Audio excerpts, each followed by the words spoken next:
নির্বাচন কমিশনার মোহাম্মদ সানাউল্লাহ জানিয়েছেন, কোনো দল রাজনৈতিকভাবে দোষী বা নিষিদ্ধ থাকলে নির্বাচন করতে পারবে না এবং তাদের মার্কাও স্থগিত থাকবে। আগারগাঁওয়ে নির্বাচন কমিশনের সাংবাদিকদের নির্বাচন কমিশনার মোহাম্মদ সানাউল্লাহ বলেন, আরপিও এর 12 ধারার কিছু পরিবর্তন আনা হয়েছে। নির্বাচনকালীন সময়ে আইনশৃঙ্খলা প্রয়োগকারী হিসেবে পুলিশের সাথে সেনা, নৌ ও বিমান বাহিনী থাকবে। আদালত কর্তৃক ফেরারি আসামি নির্বাচনে অংশ নিতে পারবে না। কোনো প্রার্থী লাভজনক প্রতিষ্ঠানে থাকলে নির্বাচনে অংশ নিতে পারবে না। প্রত্যেক প্রার্থীকে সর্বশেষ বছরের আয়কর রিটার্ন পরিশোধ করতে হবে।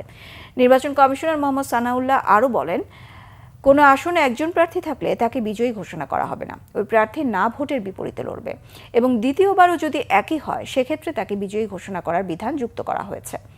সাংবাদিকরা ভোট কেন্দ্রের ভিতরে ঢুকতে পারবেন, তবে প্রিজাইডিং অফিসার এ বিষয়ে নির্দেশনা দেবে। ভোট সংখ্যা সমান হলে লটারির মাধ্যমে প্রার্থী বিজয়ী ঘোষণা করা হতো, তা পরিবর্তন করে আবারও নির্বাচন করার বিধান যুক্ত করা হয়েছে।